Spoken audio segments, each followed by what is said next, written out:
I've been alcohol free for 3 weeks now, and I haven't had too many noticeable changes.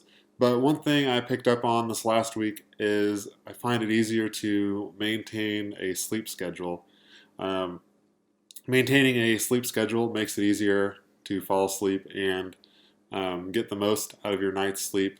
Um, your internal clock picks up on the habit of when you go to bed and when you wake up, so you'll start to wake up at normal times. And I've always struggled to try to maintain a sleep schedule. Of course, like going out on weekend nights can really throw it off.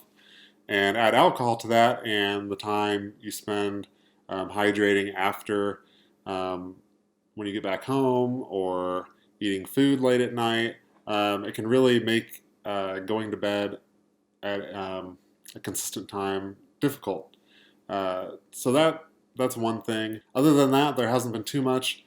Of course, with no alcohol, I also haven't had any mornings where I've woken up just feeling off or um, any headaches from drinking like a really strong stout the night before. So I wasn't expecting to really have any noticeable changes at this point, being only 3 weeks in.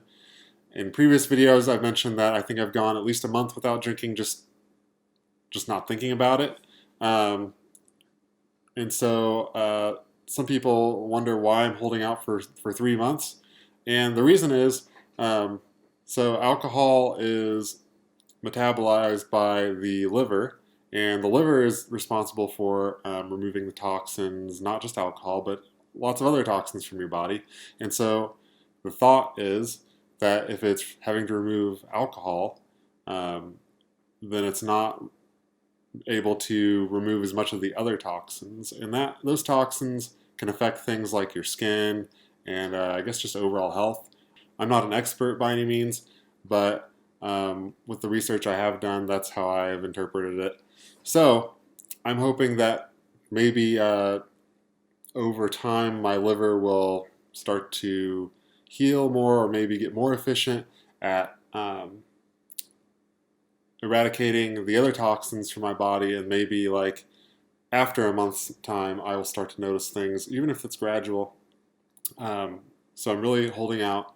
I'm going to hold out for the full 3 months. Even if there's no changes, at least I'll know. So I'm sorry there hasn't been any huge revelations from this experiment yet, but be sure to check out my future videos, and I'll see you next week.